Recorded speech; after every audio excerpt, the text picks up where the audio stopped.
हरियाणा और पंजाब की राजधानी चंडीगढ़ में सुबह तड़के 7:30 बजे एक बड़ा हादसा हुआ। ये उसी हादसे की तस्वीर है जिसमें आप एक बिल्डिंग को धराशायी देख सकते हैं। यहाँ अचानक एक बहुमंजिला इमारत भरभरा कर गिर गई। इलाके में हड़कंप मच गया। गनीमत रही बिल्डिंग समेत आसपास का इलाका पहले से खाली करा दिया गया था, जिसकी वजह से किसी तरह के जान माल का नुकसान नहीं हुआ। प्रशासन ने इमारत के मालिक को पहले ही नोटिस भेज दिया था। समय रहते आसपास की दुकानों को खाली कराया गया। चंडीगढ़ के सेक्टर 17 में एक पुरानी बिल्डिंग का हिस्सा ढहकर नीचे गिर गया। गनीमत रही प्रशासन ने पहले से ही बिल्डिंग के मालिक को नोटिस देकर बिल्डिंग खाली करवा ली थी। बिल्डिंग के मालिक ने भी पुराने कंस्ट्रक्शन को गिराकर नया कंस्ट्रक्शन करवाने की हामी भर दी थी। सोमवार सुबह अचानक इस बिल्डिंग का एक हिस्सा नीचे ढहकर गिर गया। ये घटना सुबह 7:30 बजे की है। घटना की सूचना चंडीगढ़ पुलिस कंट्रोल रूम को 8 बजे दी गई। प्रशासन की तरफ से बिल्डिंग को 26 दिसंबर को अलर्ट के चलते पहले ही खाली कराया गया था। आज सुबह अचानक ही इस बिल्डिंग का हिस्सा नीचे ढहकर गिर गया। बिल्डिंग कॉम्प्लेक्स मामले में आसपास की बिल्डिंग को भी खाली करवाया जा रहा है। जो बिल्डिंग गिरी है उसके साथ वाली बिल्डिंग भी बिल्कुल अनसेफ है, क्योंकि उसके भी पिलर में काफी क्रैक था।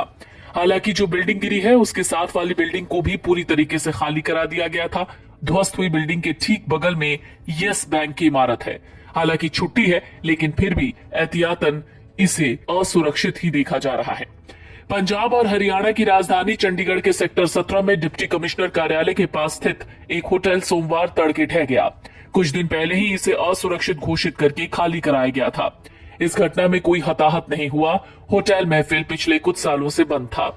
इसके 3 पिलर्स में एक हफ्ते पहले कुछ मरम्मत का काम कराया गया, जिसके बाद दरार आ गई थी। चंडीगढ़ प्रशासन ने तभी इमारत को खाली करा दिया था। एहतियात के तौर पर पुलिस ने होटल के सामने का रास्ता भी बंद कर दिया था।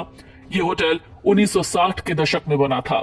शुरुआत में ये पूर्व केंद्रीय मंत्री हरमोहन धवन का था, जिन्होंने इसे लगभग 2 दशक बाद बेच दिया था।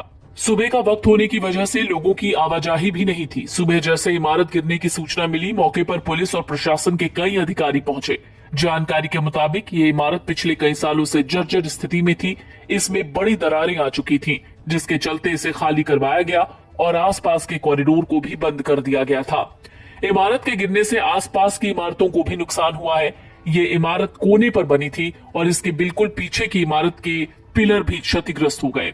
पीछे वाली इमारत के मालिक भी सोमवार सुबह मौके पर पहुंचे। इस इमारत में स्थित महफिल होटल और रेस्टोरेंट कभी चंडीगढ़ के प्रतिष्ठित संस्थानों में गिना जाता था। ये होटल पूर्व केंद्रीय मंत्री हरमोहन धवन के स्वामित्व में था, लेकिन उन्होंने इसे कुछ सालों के बाद बेच दिया था। महफिल होटल किसी समय पर्यटकों में काफी लोकप्रिय हुआ करता था। दरअसल पिछले महीने मोहाली के सोहाना में एक बहुमंजिला इमारत गिर गई थी। इसमें 2 लोगों की मौत हो गई थी। ये घटना चंडीगढ़ प्रशासन के लिए चेतावनी है। पुरानी इमारतों की सुरक्षा की जांच करनी चाहिए ताकि ऐसी दुर्घटनाओं को रोका जा सके।